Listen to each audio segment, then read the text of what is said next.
Sacho Satram.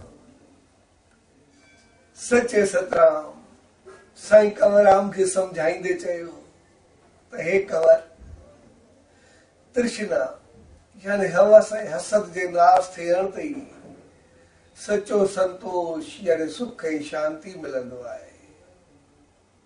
Sony सचे साईं दर इहा ई अरदास त पाण सभिनी खे अहिड़ी सुमत ऐं रहमत बख़्शे जो सचो सकून पले पवे ऐं अहिड़ी रहमत ऐं आशीर्वाद पाईंदड़ संत कंवरराम साहब जन जे 130 साला जन्म महोत्सव जी शुभ शुरुआत ते पूज्य देवरी साहब संत सतराम धाम राड़की साहब जे तरफां तव्हां सभिनी खे आशीर्वाद शुभकामनाऊं ऐं वाधायूं। सचो सतराम, सचो सतराम, सच।